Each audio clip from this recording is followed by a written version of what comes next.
If you are on with us today, hope everybody is doing well. Let me check the chat real quick. Yeah, we good over here. Yo, what up? What up? What up? Beats and beans, black coffee, all the whole gang in here on Instagram. We lit right now. Y'all, L, what up? Unorthodox, what up? What up? What up? What up? What up? What up? What up? How you doing? Hey, y'all, you got to give me some more Brazilian words. The homies been coming through supporting. Hella Aromo coffee beans in the building. Nashville, Cashville. Hey, you got to fall through. Fall through the coffee club one time with us. You know what I mean? What's up? Yo, what up? So look, we're gonna go ahead and get into it. Today, I don't want to be with us long. I'm not trying to be long today. But y'all do know I like to talk. So first and foremost, we are brewing the new Onyx collab. So when I say new, what I mean is we got some new Julian Henderson, young brother in the building. What up? Let me know where y'all watching from if you in here. What up, family? How you say hello? Is it hola? Is it the same in Spanish? Trying to get my Portuguese right. Anyway, so right now we're brewing the new Onyx collab. Some updates on this. We actually have a single producer. So for the longest time, I wanted to get into single producer, direct origin, direct trade coffee from Ethiopia. You know, we do Gucci Mane. That's the vibes. Whoa, almost spilled that. You know the vibes. It is Ethiopian all day over here. So all of our coffee comes from Gucci. And originally I was like, yo, I want to do a direct trade relationship. If you don't know anything, Japan in the building. What's up, Japan? Shout out to everybody who is shout out to everybody who's here with us. Gerald, what up, family? How y'all doing? But yeah, we're going to be getting into some cool information. So we just started. I wanted to get into direct trade coffee with Ethiopia. And I still have a desire to do that one day. But the reality is, like, when we think about even the way these things are framed, right? They're framed as if every culture approaches coffee the same way. But like coffee in South America or in Haiti even is not the same as coffee in Ethiopia. It's not the same as coffee in Kenya. It's not the same in, like, you got to think about the way different cultures approach this thing. So in a lot of African cultures, they do co-op models. If you don't know, it's oi. Okay, Ola is kind of formal-ish. Oi. Okay, is it oi or oi? Got to get that new Gucci. Yeah, it's crazy, bro. And it has a very similar profile, which is why we kept the notes the same. The taste is very similar, but the interesting thing is this coffee is actually grown by a single producer, which is kind of rare because most coffees in Ethiopia and in a lot of other African countries are done collectively. So you'll have individual farmers who will just partner together with a co-op. They'll bring all that coffee to the mill, and the mill will sell the coffee. And you think about it like a farmer, you're in a rural area, you don't have time to wait on buyers. You just want to get your money for what you already waited all year to harvest. So you sell it to the mill, and the mill does what they will. And you don't know how many farmers really are bringing that coffee to the mill that they harvest to be processed, whether it be natural or whatever. Now, South America is different. You know what I mean? Central America is different. But in these other countries, a lot of times, specifically Africa, like when we look at Ethiopia, Kenya, a lot of these other countries in Africa, like, it's just not that way. And so because it's not that way, it's rare to do a direct trade. If you hear somebody saying they're doing direct trade with like an African country, like, just do some research because it may not be true, right? And if you're not familiar with the term direct trade, generally, direct trade is what people praise as the best way to do purchasing coffee because you know exactly where your money's going as a consumer. You know that this roaster bought this coffee from this person. There were no middlemen, which is normally a good thing, but it's difficult to do. And a lot of times the concept is not indigenous to the space, right? So here we're going to get into it, right? If the concept that I'm trying to bring to quote unquote do good to someone is not a concept that fits in indigenously with their space, then what will happen a lot of times is you'll end up colonizing them. You'll end up putting your culture on them instead of listening to what's happening. And on the thought of listening, I just want to bring that up because that's what I'm drinking today. And this is one of the coffees that ended up going to one of my favorite rappers, right? This coffee right here is our collab with Onyx. By the way, this coffee is from Basha Bakele. His wife's name is Habtamwa Tesfaye. They have 3 children, 36 employees, super cool people, single origin coffee out of Sidama. And yeah, man, it's crazy. Like they're one of the first or one of the only farmers or groups in Ethiopia who are doing like single producer coffees. And they're kind of cutting edge right here. It was actually kind of started by this brother named Ansanke Bekele. I don't know if they're related. Maybe. But yeah, it was started by this brother. He's kind of working to make that more normal in Ethiopia, which I think is cool. But I think when we require people to do a practice or an idea that didn't originate in a culture, in order to do right by that culture, a lot of times we end up putting our own standards on that culture and perpetuating a lot of the things that we're trying to correct, right? And so I think it's just useful because we get, like, I've been on TikTok a lot lately, and there are all these social justice warriors who want to speak up for marginalized communities.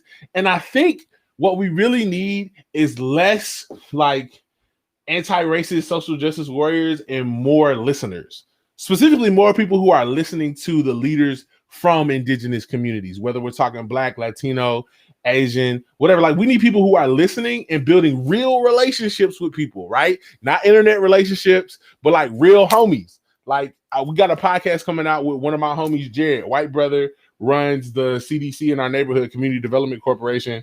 And like, that's my real homie. We kick it. He gave us a space for free to do our Not a Coffee Shop concept in. I've known this dude for 5 years, 6 years. Like, I think we just need more real people doing real work together, right? Instead of people on the internet reading something and going around tone policing everyone. Like, that's not, how helpful really is that? You know what I mean? Like, and if you want to get everything in full audio in HD, you can catch this on YouTube on the Bartholomew Jones channel. But yeah, it's not, how helpful really is that? And I see the question, and we got a person who wants to go live with me. I probably won't be able to go live with you right now just because I'm streaming in a couple different places. We're on YouTube, Facebook, we're on Periscope, and I'm on Instagram. So, but I want to get your question for real though. So I brought all this up because I think this applies to what I'm talking about or what happened today. When it comes to listening, right? Even when you think about direct trade in Ethiopia, and like, yes, it's kind of happening. It's actually cool that one of the first people to really be doing this is one of the producer of this coffee right here, our collab with Onyx. So go get you a cup of that. You know what I mean?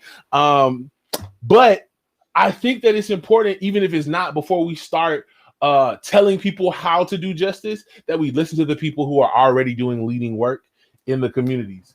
Yeah, no, you all good.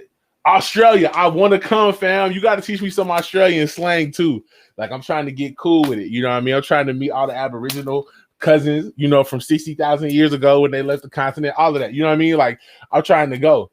But I think it's important, and it ties into what happened today. So today, y'all, one of my favorite rappers, one of my favorite rappers, the rapper who actually brought me back to Memphis. I'm gonna tell you this story. I grew up in Memphis, Tennessee, but I left for a while. Let's drink a little coffee. Let's catch the vibe real quick. My scale went off while I was brewing this, so I don't know if the ratios are right, but it sure look good. Look at that.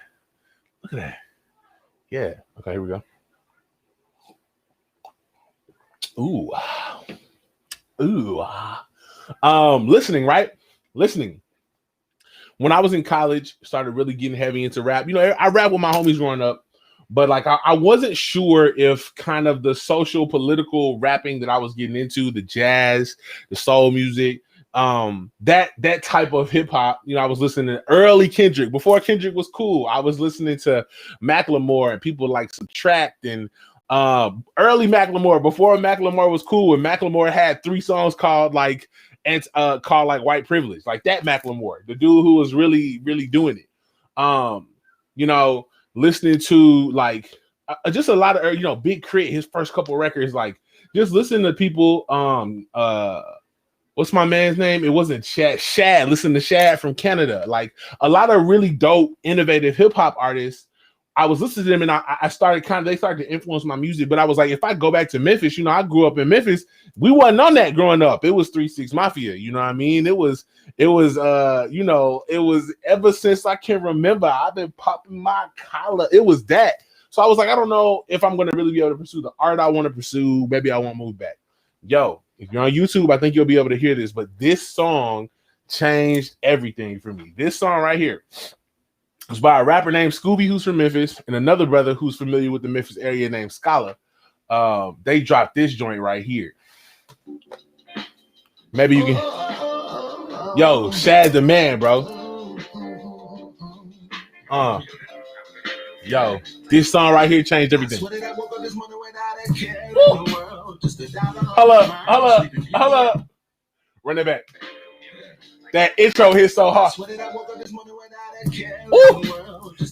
On my mind. Sleeping beauty on my side and the ladder to the sky. And then for the head strong gives me peace of mind. Mama said don't drink and drive, so I roll my tree and ride out. Cruising. All right, that's enough. I don't want to get demonetized, but that song right there, when I heard, I was like, yo, they doing that? Hold up. They doing that out of Memphis? I got to go back and peep the scene. And that's really what pulled me back, because I heard art. People like him, people like Pro, people, a lot of artists who like really let me know something different was happening. And the reason why I pay attention to hip hop is because hip hop really lets you know what's going on in the culture, right? And this is true in an African American culture, but it's true in a lot of different cultures. Like the griots, the storytellers let you know what's happening in the culture. And in our culture, you know, that's what hip hop does. This is who rappers are. And so let me see if I can get to my man Scooby's verse. What I usually get when I wake up, keep my woman, close my eyes, have a time with creator, house smell like Jamaica. We get my volley playing, I just sing out of tune and I can't make out what he's saying. Pete, love, I agree, that's how I'm trying to feel. I'm done. But yo, that verse is crazy. Scooby was a big part of me moving back. So seeing that there were leaders in the culture, thought leaders, rappers, right, hip hoppers, people who were doing rhythm and poetry, moving the culture in conversations that were in musical vibrations that were pertinent to me, let me know, yo, there's space for me here, right? It let me know I could belong here. And so yesterday we did this conversation about like fanny packs and why we decided to drop fanny packs that say degentrify your coffee. I think we got like 70 left or something like that. But when we did it because I want to communicate, and this is what hip hop does. Different these things communicates to people, yo, you could belong here. So when somebody sees this, whether it be a kid in the neighborhood or a rapper or whoever, they see like, yo, this looks like me. It looks like a part of my culture. And the thing it's talking about is kind of degentrification, is communicating something I'm familiar with. But degentrify your coffee, what you mean? Like, let me be curious. So that type of mentality is what pushed me to move back. And just a little bit ago, like literally, if you go in our stories, maybe 4 or 5 hours ago, Scala, the guy whose song I just played, got our coffee. He got our coffee, yo. He got a box full of a ton of different coffee. He got one of the last bags of the Will Eat You Watch You collab. He got one of these. He got a ton of stuff. And I was geeked. One, because it's like one of my favorite rappers, right? Specifically a brother who brought me back. And y'all keep asking questions, keep putting them in the chat. I promise I'm gonna get to them. I'm not ignoring you. Just kind of want to share this. And if you're listening to this in the afterwards, you know what I mean? Like, do that too, you know? But like, it let me know, like, wow, like hip hop had let me know that there was space for my purpose and for what I was curious about. And so this brother getting this coffee, it was just like everything came full circle, y'all. Like me coming back to Memphis when I almost didn't, because I had left, I made out the hood, I went to school on full scholarship, blah, blah, blah. But I came back and I wanted to do this in Memphis. And now we have a shop in our neighborhood, in the hood, in Memphis. And then the rapper whose song, along with Scooby, brought me back getting our coffee was just like, it was so important to me. And I was so grateful to Yahweh. I was so grateful to my creator, not because we're fancy, but because it was a reminder and a signal that we're on our purpose, right? And I think that more coffee shops and roasters and just coffee culture in general needs rap. Like, it needs rap. Not because rap is dope, even though it is. Not because rap is the most important form of music in the world, even though it is. Specifically, rap that's affected by Memphis crunk music that we used to listen to growing up. People call it trap now.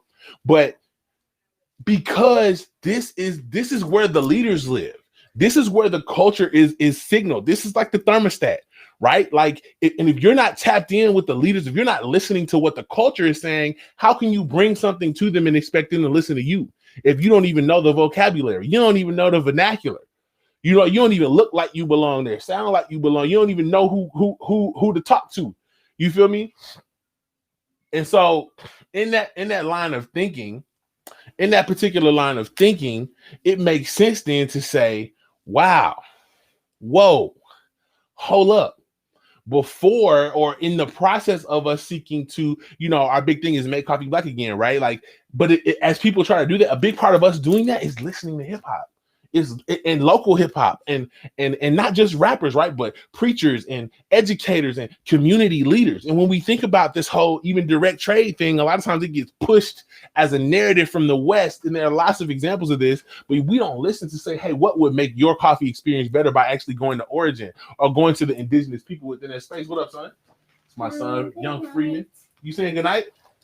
Say good night to everybody. Good night. Love you, little man. Have a good night, all right? Yeah? Well, I think you just said good night. I think that means mommy said it's time for bed. Man, this coffee's fired. Y'all go get a box. They joint slaps. But listen, though, the point is that we have to be listening. We need more rappers. Like, we need more people involved in the culture who are leading the culture already. Instead of saying, well, how can we get the mic right and go tell everyone about, did you know in 1616 so and so? Nah, fam. That's one of the reasons why we maintain, me as an independent rapper, we maintain continuing to create music as a part of it, because there are 5 elements to hip hop, right? And people know about the rapping, the maybe they know about breakdancing, they might know about beatboxing, but they probably don't know about graffiti. And that's a whole other thing about graphic design and art and its importance in the hip hop culture. So it's a reason why a bag looks like this. You know what I mean? It's a reason. Ties into graffiti. But like, the 5th element is knowledge, y'all. And this is the element that unites all of them, because all of these are used to communicate knowledge. So a lot of times we haven't integrated knowledge. We haven't allowed knowledge to put on flesh and bones, right? We still got knowledge up in heaven, feeling real Gnostic, feeling real esoteric, feeling real Platonic. But in reality, you have to make these real stoic, but you have to allow these things to take on flesh and blood so they can be fully articulated in the context that people can receive the information. So yeah, like if you got a coffee thing, like try to integrate and loop in, educate, and then give people the tools to lead the rappers in the community leaders, the young future engineers, the teachers, right? The youth. Like, it's important to be able to bring in these. Oh, you just farted. All right. Okay. We over here farting on stream. It's important to be able to bring these people into the community. And so I just wanted to hop on and say, like, this is why we need. Thank you. I love you, son. Have a good night. All right. Mwah. This is why we need more rappers involved in the process, because we're if this is gonna happen and if it's gonna become normal in our communities. Y'all, it's a party over here now. Hey, boys, Daddy's on stream right now. We got to head to our room. You can still get it on stream, son. You can still get in trouble. I'm expecting obedience for the first time. I love you. You can sit and watch if you want, but you need to ask your mom first. Look, they be thinking it ain't twisted, they never twisted. You know what I mean? Discipline don't go. But yeah, this is definitely being recorded. It's on YouTube right now. It's recorded in multiple places. But yeah, I would love to send this to you. You chop it up. You know what I mean? So yeah, I just wanted to say, like, if this is gonna happen, and if our dream is that coffee doesn't, there are kind of 3 different conversations that happen in coffee, right? Around Black people. Diversity. How can we get more Black people in white spaces? Next, how can we get more Black ownership, Black people in Black owned spaces? That conversation very rarely happens. I'm gonna just be honest with y'all. Shop space, what's the heart for it? Yeah, for sure. I want to talk about that. Throw that in the question box and I'll make sure I get back to it. We got 2 questions in there right now.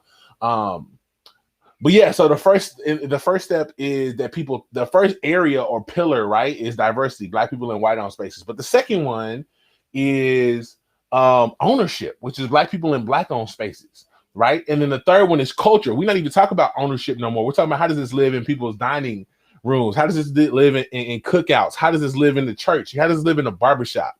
And I think if we focus more on ownership, we would actually see more diversity, because people would innovate, and then the diversity would come as a natural cause and effect of people just wanting to buy into or tap into the interesting things that were happening. At least that's been our experience. is focusing on educating our own community and creating ownership, empowering more people to engage in coffee. Like the conversation with Scholar in the DMs was crazy because he was just like, yo, I've actually really been wanting to get into it. He knows Odyssey, another one of the rappers I was listening to in college.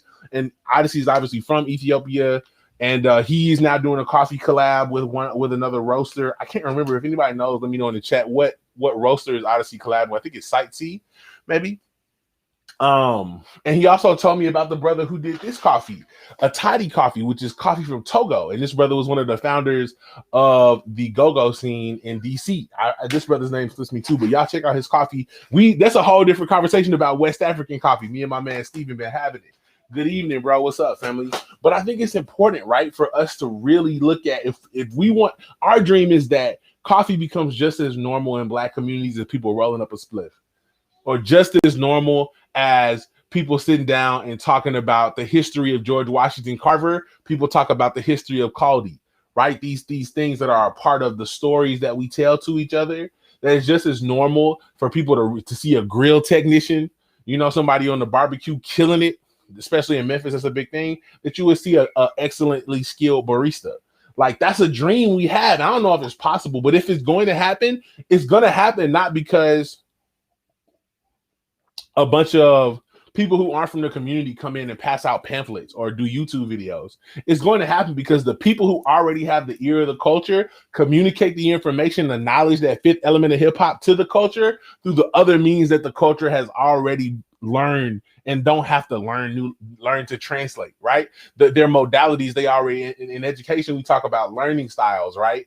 Or learning languages, and you have physical learners and you have visual learners and audible learners. But like some people there are cultural languages that people communicate through, and you save time and you save confusion by communicating and learning to communicate those methods. And that's why hip hop is so beautiful, is because it has so many different elements of articulation that are already embedded in the culture.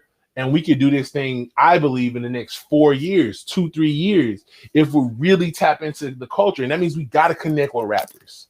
You know what I mean? And not just me, not just Prop, not just my man from Black Coffee Roastery, I think it is, but my man Darwin. Like, I've been watching some of his videos. My man Steven. It's a lot of folks in here, but not just though, but like people who maybe don't even know about, not just Odyssey, people who don't even know about hip hop, right? Those are the people we got to be pulling in. And so that's really what I believe is necessary, and it's why hip hop needs more rap.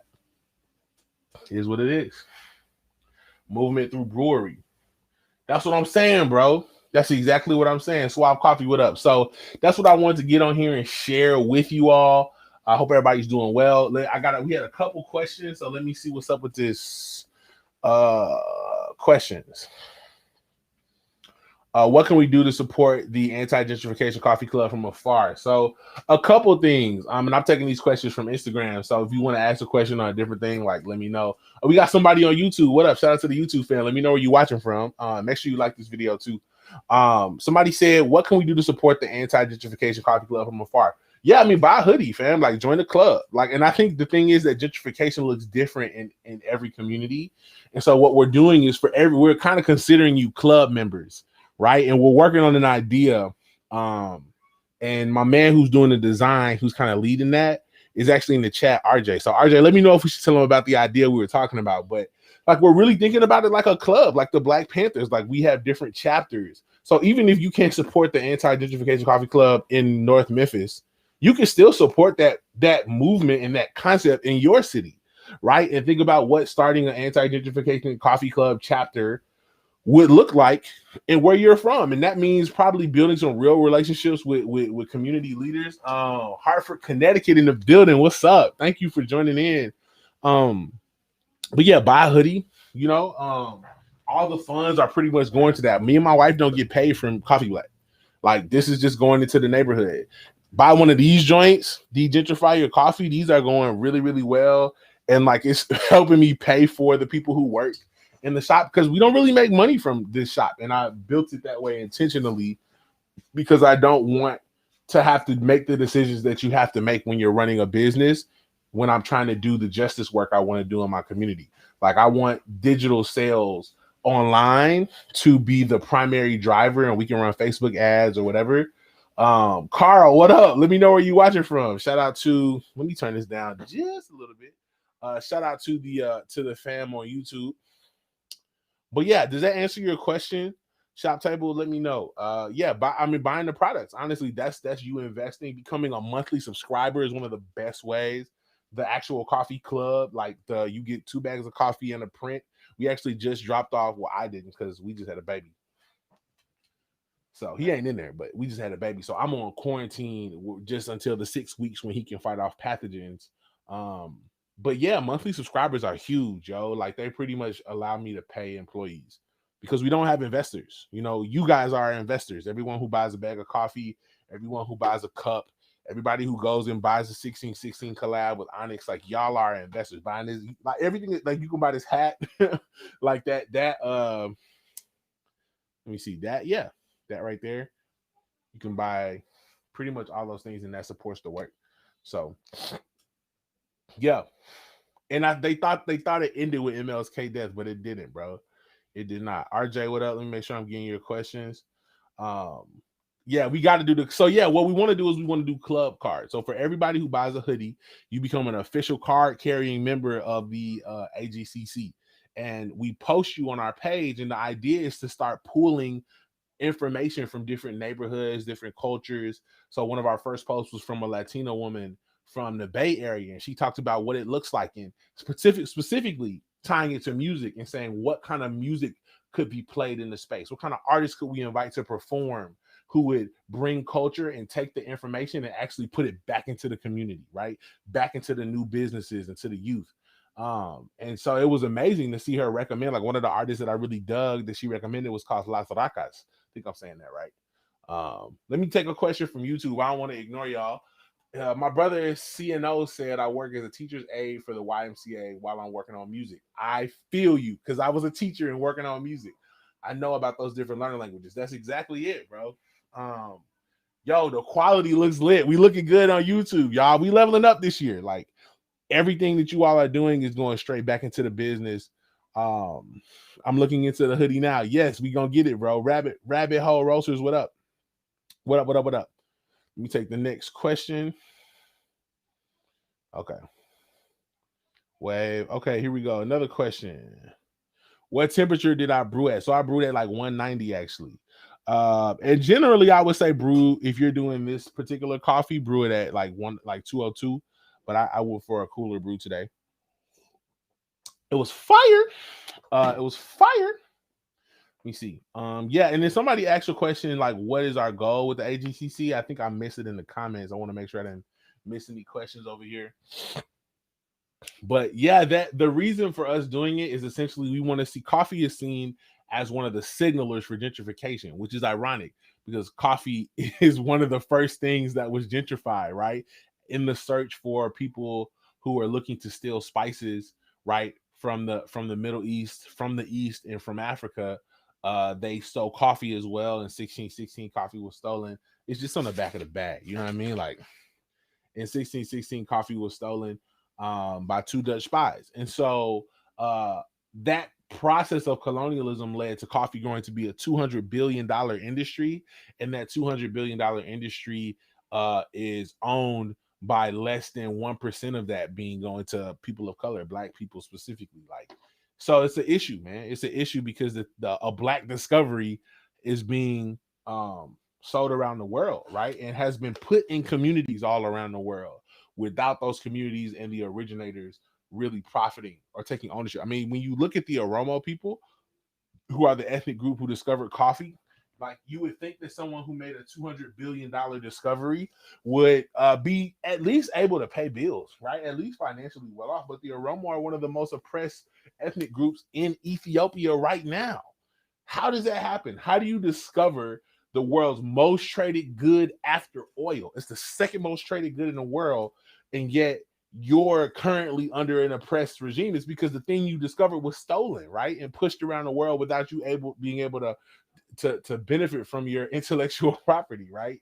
And so it's one of those things where we find that it's necessary to reimagine what coffee can be And so one of my Oromo brothers talked about how for him, for the Oromo people, coffee is not just a drink to get you going. It is actually one of the first posts, and we're working on getting it as a poster up in the AGCC. But he said how coffee is not just a drink to get you going, but it's connection with self, with family, with creation, with nature, and with the creator himself, right? He said to the Oromo people, coffee is everything. I get goosebumps every time I say that, but like we got to realize coffee is more than just a drink, right? It's literally a drug, a mental stimulant, right? And I think it's one of those things where when we look at as coffee moves, and my brother Propaganda talks about this a lot, but everywhere coffee went, there was a revolution. You know, you can look at the page, like what in Memphis, Tennessee, even some of the first sit-ins were at coffee shops, places like Woolworths, right? South Carolina, same thing. Like there's something about coffee in this revolutionary nature, and we want to reclaim that heritage instead of it becoming repurposed or rebranded as something that takes away from the revolutionary nature of a community, takes away from the identity, the single origin of a community, right? Like we want to use it as a thing that can highlight those notes. As we in coffee, you might say dial it in, right? We want to dial in our communities. Coffee can be a means of doing that, right? Of highlighting the inherent beautiful notes from the creator. And so that's really our hope. And the AGCC is a space we're making in my neighborhood. I'm in the hood right now. My wife and I chose to move. When I moved back, we moved into North Memphis, the Heights area. It's 2 blocks from my house. You know what I mean? Like it's a small concept space. And essentially the goal is to make it feel like somebody's living room, like just a public living room in the community where people can come get access to really dope coffee. We do first sips, which again, a lot of this is heavily inspired by African coffee culture. Those first sips are always free. So you coming together and gathering over coffee is not something you pay for, right? It's a community ritual we're trying to build, which is kind of hard to do with COVID, but we're slowly building it. We can't go knock on people's doors like I want to. When COVID's over, we'll be able to really canvas. But just with the neighbors that I know, you know, and the people who we've met and the people who see walking down the street is on this national street, heavily trafficked, people walking up and down. A lot of people who are experiencing homelessness, boarding houses, things like that, people who are mentally divergent, and like just trying to create space for people to come be educated, but also have a warm cup of coffee, be activated, but also to get like inspired to propel and move forward. Coffee was always around when my best ideas and when the inspiration and my best art came around, and we want to see that genesis happen in spaces that are for the community and not just in spite of the community, you know what I mean? That just happen to be there for cheap real estate in the urban aesthetic. Um, yeah, let me make sure I didn't miss any questions. Facts. Yo, dude is a legend, bro. I hope he's okay. We praying for my guy. I haven't had a chance to talk to him in a minute, but what up, Socialist Berea, Abigail? What up? Bart Jones, Ryan Tover. Hey, I'm Ryan Tover. I'm trying to set my stream up, bro. Let me know what you think, bro. Let's see. We got some more questions. When do you sleep? Congrats on the baby. Yo, when I stop drinking this stuff, bro, that's when I sleep. Thank you so much. Appreciate that. Appreciate that, family. Have you tried cafecito? Yo, so look.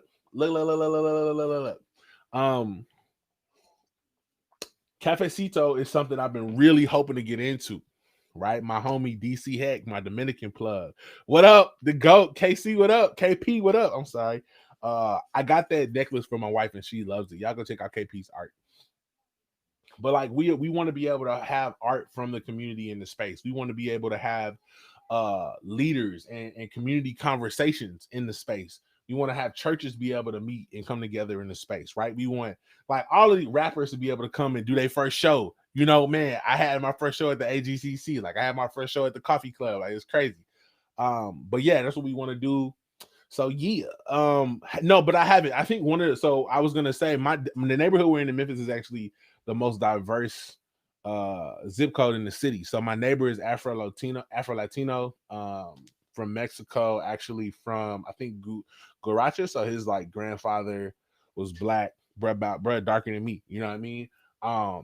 And we've been talking about coffee, so I've given them some. My man DC Heck been putting me on the mocha pot and some of those things. And I think like when we think about menu as we build it out right now, everything is black. You know, it's just black coffee, a black shot of espresso, single origin, really trying to promote education. But DC Heck in the building. My man, look, the myth, the legend. But as we grow, these things will change. As we grow, we're going to actually be able to get more and more people into the movement. And so, like, the goal is to build. What I want to do is I have this idea of surveying my neighborhood and saying, what's your favorite coffee drink? Like, how do y'all drink coffee at the house? And then trying to curate our menu to offer one version of that. So, like, to the neighborhood, you know what I mean? So that idea of like a shot of espresso and something sweet, want to take that idea. We want to be able to take just like your classic big pot, you know what I mean? And we actually have a Jebina. I don't know if you can see it. Let me see which way I need to move. Yeah, if you're on YouTube, you can see it. Man, this is hard. Yeah, that's a Jebina right there. I went to my man Ephraim from Portland, hooked me up and showed me a Ethiopian spot like 10 minutes from down the street. And so I purchased that from them and I'm learning. I have a YouTube video I actually haven't dropped on the whole story of how we purchased it and stuff. Like, it's crazy. Do I know anybody personally? You got a question on YouTube, CNO, who makes dope tea? There's a spot here in Orange Mound, first black built neighborhood in America, that does tea. They sell tea. It's called My Cup of Tea. And so they're super dope. I actually want to carry their tea. Y'all, a lot of this stuff is like us figuring it out. Like, I'm not an expert. I just know what I learned and the things I've been exposed to, and I take those and just try to apply it in my neighborhood. And a lot of the praxis, the theory behind how our coffee company moves just comes from what I learned as an educator, urban educator, and like doing community organizing and stuff as an activist. So like that, and then what I learned as a rapper and what I learned as a practitioner of the way of Yeshua, like what I learned through discipleship, But yeah, tea, I would say check out My Cup of Tea. Any other questions? I'm about to hop off otherwise because the kids are going to sleep. Yo, come through. Yeah, for real. It's a freestyle. This is a cipher. Like, I've thought about, like, I don't know if the actual name of this space is going to be not a coffee shop or if it's going to change. Right now, that's what it is. But I'm like, if I had a name for it, what would I call it? So I actually call our manager. I don't call her a manager. Shout out to JC. I call her the cipher lead. Because we're thinking about, again, building this on the intersection between hip hop culture and African culture. It's like, yo, think about the griot or the person who leads the drum circle. You know what I mean? Like, it all kind of connects to this idea of a cipher.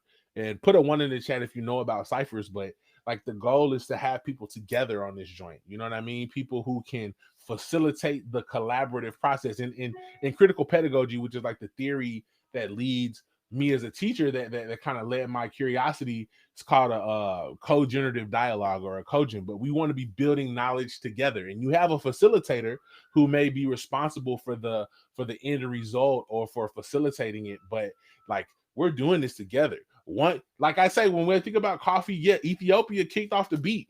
They dropped the first rhymes, but shortly after, Yemen dropped dope bars next, and then Indonesia and Sri Lanka. Right. And then you had Haiti and Jamaica and Brazil and Trinidad and Tobago and like Colombia and Guatemala, and like all these countries are now in on this beautiful cipher. And you got to acknowledge, the origin. You got to acknowledge who kicked it off. That's just respect. But this joint is growing and it's becoming, and you can't control how it becomes because that's a part of humanity, right? Like we're connected.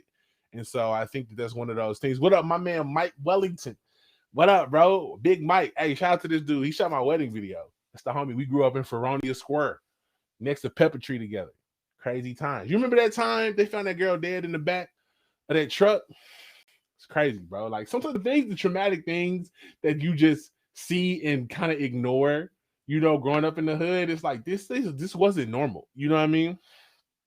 Yo, China. That's what I'm talking about. Let's go. Somebody just ordered a bag from China. Yes, thank y'all so much for y'all support. The best way to support, we don't have any investors, we don't have any creditors. It's just y'all and us. You know what I mean? And Yahweh and the Lord Jesus Christ. That's it. So y'all support and purchasing really helps us to like move. Like, we don't have, if people stop buying coffee for a week, our business would shut down. Ain't that crazy to think about? But like, we couldn't do the AGCC. We wouldn't pay no bills. I probably have to go find a school to go teach at again. Like, if y'all stop buying coffee for a week or two, like, the business would shut down. I tried to take a week off in December. It was the scariest thing because I was like, yo, we have so many bills and like there's no money coming in. It's crazy. Yeah, we was in the hood, bro. We was in the hood in the Haven, but it was instrumental.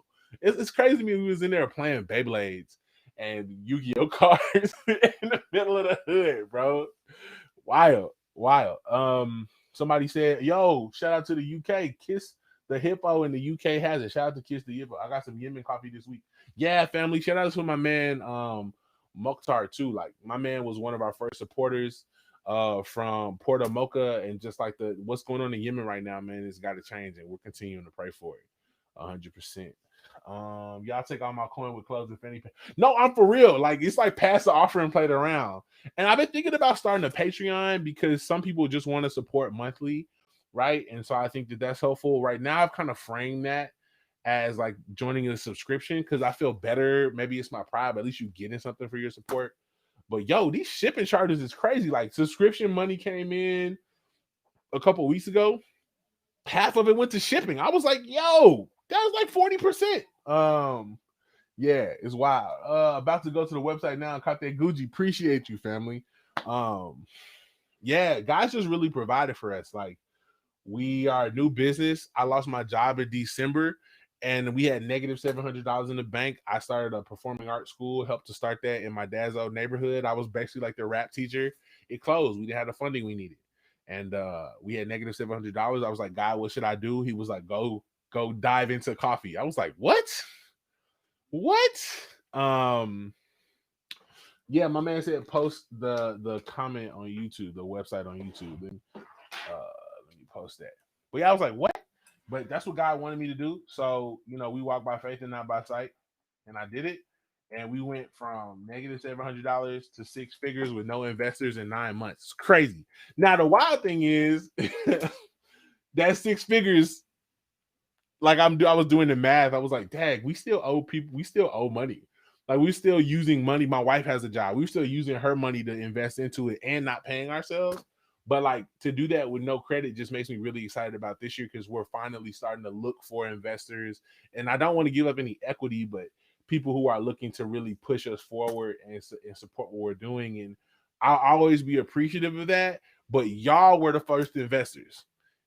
Everybody in this chat right now are the people who really allow Coffee Black to live. You know what I mean? Because without y'all and y'all purchasing stuff, like we don't got nothing. You know what I mean? Like there's nothing there, So y'all really, what y'all do is maybe it's just coffee to you all, but this is y'all supporting our ability to invest in our neighborhood and to mentor and to provide jobs and to provide education and information, What kind of roaster did we start with? So we started with Artisan X, which is a air roaster. Our roaster's name is Kenny Baker. He has his own company too, Ethnos Coffee. He's super dope. Yeah, we started with a 3-pound when we had like a $60,000 a month. Ironically, when George Floyd died, so everybody wants to support Black businesses. That's a whole different conversation. We can get into it if y'all want to. But yeah, family, like we couldn't. We was pulling like 80-90 hour weeks trying to get all the coffee done. And it just wasn't. Hey, thank you, family. Yeah, I made the website on my own. So I'm glad the website was crazy. But yeah, so we there was a 3-pound roaster, just wasn't cutting it. So we actually had one of my mentors, Martin Mayorga, who was like, yo, pretty much I'll go half with you on the 10-pound roaster. So we took some of the profit from those t-shirts that people purchased. People purchased the let me see, what side? Love Black people like you love Black coffee. That's the print. Right up there. Yeah, right there. And went in a 10-pound roaster. And now I'm thinking we need to buy a 30-pound roaster this year, which I'm gonna look after a year of doing business with just our revenue. I'm like, yeah, fam, I want investors. I want some capital alone or some Shopify capital or something. Because like it's the margins be super thin. And we just set up direct deposit for our first employees. So it's super scary because I'm like, I hope it's enough money in the account when this direct deposit comes out in 2 weeks. But we're trusting God on that, and like y'all support been going crazy. People been buying tons of the merch. So y'all like, Maurice, why do you Maurice is my government name. I'd be like, Bart, why you work so hard? It's like, bro, I got to get my people paid even before we ever get paid. I'm like, I just want to make sure it's enough money in the bank. So like a lot of talking about what we're doing. But yeah, I would know we want to do that, and I'm trying the 30-pound roast is like 100K. So yeah, I don't know if we're gonna buy it straight out or one of my mentors has just been saying, man, like look for what you call it. But right now we moved all of our packaging, printing, and selling and brewing equipment into our neighborhood. The one thing that's not in our neighborhood right now is the actual roaster still out in Arlington, which I ain't gonna cap. It's kind of helpful because the laws are a little different as far as like doing a business. Technically, coffee isn't like a food good, but still like it's just less inspections in the boonies. You know what I mean? Yeah, Mill City, 15G. See, yeah, bro, we looking at something like that. Run the business is crazy. Co-roasting space. No, that's what we want to do, family. Like co-roasting is kind of the vibe. Like I want to be able. Hey man, Mike, we might have some work to do, bro. I'm always looking for people who work hard and who have a car and who are available. Like it's crazy, bro. Let me hit me, just slide into your DMs or text me if you still got my number. And let's chop. I'm 100% serious. But yeah, family, like I'm definitely down to co-roast. That's honestly my dream. So we were on Vice, and if you didn't get a chance to see it, there's this pink building right next to the three buildings that we're kind of occupying now with our neighborhood development corporation. And that's the building where I want to move our roaster. And the dream is that it's kind of like a tasting room, you know what I mean? Instead of a coffee shop, there's a Airbnb up top. There's a lot of cool vibes that people can access. And people can actually start their coffee companies out of there. You know what I mean? Like because at this point, we have three roasters. Well, we have two. It'll be three roasters once we get this new one. You know what I mean? So people can be able to train on the little one, get access to the medium one, and do like toll roasting or pay a couple out, pay hourly, and then the big roaster is what we'll do. So people will be able to launch their thing. And like I think a roasting on a 10-pound roaster is just what you need to get started. That 3-pound joint. My man Steven built his situation out on like a half a pound joint. So yeah, JC's doing phenomenal. She's a godsend. We say this all the time, but like I don't know what we would have did without JC. I would have had to shut the AGCC down because I'm on quarantine and I was doing everything and we just had a baby. So like we don't want to take our baby out, you know. So and I don't want to be in and out of the house and bringing germs in and out.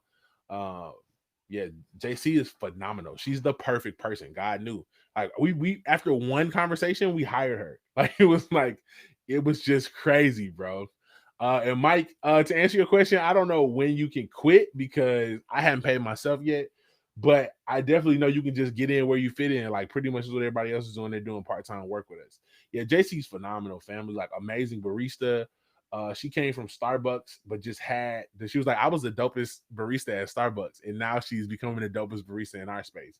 And like her ability her passion for like what this is about, like her first conversation with me and Renata and Omarion, like we was all crying, bro. Like it was like this is God's work, and like this is just the right person who God brought to do this. So now JC's killed it. You got to stop by and go check her out. First sips in the morning, you know what I mean? 6:30 to it was her idea to go to 6:30 because she was like people in the neighborhood, our teachers, our blue collar workers, people who ride the bus. They're not gonna. We were open at 9. They're like 9 is too late. People at work, and we got that feedback. So we really. She was like, "I'll be here at 6." I was like, "Yo, that's crazy." But she's phenomenal. Makes a mean shot of espresso. Makes a mean cup of coffee. You know what I mean? Like, yeah, yeah, yeah, killing it, killing it, killing it, killing it. But yeah, if y'all have any questions, any other questions, let me know. I think I answered all of them. Um, Probably gonna tap out and try to get a little sleep. Go kick it with wifey. You know what I mean? Let me see. Make sure I didn't. Yeah, got other questions. If you have a question you want me to ask, I'm gonna be on here for 5 more minutes. So let me know. These questions are good too because I can break them down into like, short breakdownable pieces for later. Yep. Shout out to my man Ryan in the chat. You know what I mean? What up? What up? What up? Timothy Johnson. Good night, my brother. My man Mike. Shoot me a DM. Okay, yeah. Let me text you my number, bro. Yeah, I think that's everything, family. Well, look, y'all keep that coffee black. I'll stay live a little bit longer here. 2 more minutes. just in case. Details about the shirts, yeah. I mean, we sell them on the website, um, so you can purchase them from there. We also have them here locally. Shirts, t-shirt. All our t-shirts are 20. Hoodies are all 45. Unless we talking about this hoodie. This hoodie 60. It's got multiple prints on it. One, two. Oh, hold on now. Two, and then there's one on the back. Uh, and yeah, that money just goes to support the movement. That's where all the revenue goes. Appreciate you, family. Yeah. Shout out to everybody who supported. We had a couple purchases even during this stream. Appreciate you. Appreciate you. Shout out to the Bekele family and the single producers who are on this. Shout out to Scala. We're about to get this brother looped into this whole coffee world, and hopefully he can provide that information. As a leader, as an MC, MCs move the community. You know what I mean? Oh man, Facebook. Okay, we got 2 more minutes. Another question. Get it in if you got a question. I'm trying to stay on for you. You are a busy guy. What's the best way to get y'all talking about your work on the podcast? Yeah, so the best way is just shoot me a DM and I'll shoot you my calendar, and then you can just book a time over there. It's super easy now. Somebody's what was the question? Yep. Good question, my guy. 1 more minute. This stream is not going to stay up. Ideally, we're going to chop it up and break it down. But I wanted to get on here and share with you all what's popping. We do make hip hop music. You know what I mean? If you haven't checked out our album or our EP, the Coffee Black album and the Sun Kissed EP on streaming services. You know what I mean? We had our biggest year ever with streaming last year, like 300,000 streams for the year. And our goal this year is to hit 1 million streams. So we'll see what happens. You know what I mean? Off to a good start so far this year. But yeah. Thank y'all so much for tapping in with us. I think that's all the time, family, we got. I think I got all the questions we had. If you have another one, be sure to let me know. But I think we're good there. Who was your favorite rapper who got coffee?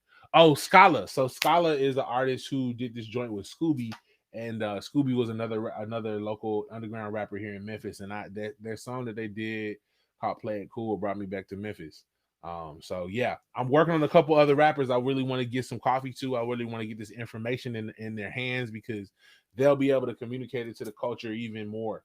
You know what I mean? Like we're talking to a lot of dope people here, but like I really want to be able to get that to more people. So we hoping for Toby Nwigwe. If anybody got the Toby Nwigwe plug, we trying to let my brother know, get him hip to the Make Coffee Black Again movement. If anybody got the plug for Most Def, definitely trying to get him into the movement. You know what I mean? If anybody knows this guy named Milan Cradle, it's one of my favorite rappers. We get him tapped in. Yeah, family, we just really trying to get it moving, get it shaking. So appreciate y'all. Big Crit too, bro. We got to get my man some coffee. Got to get Big Crit some coffee. Some of this Coffee Black, some of this Gucci man. You know what I mean? Like you telling me Big Crit not gonna relate? He know who it's for. And yeah, family. So J. Cole too. The whole vibe. Yeah, but hopefully that answers your question. Yeah. Okay, family. I'm gonna dip out. Love y'all. Y'all keep that coffee black. Talk to you soon. Peace.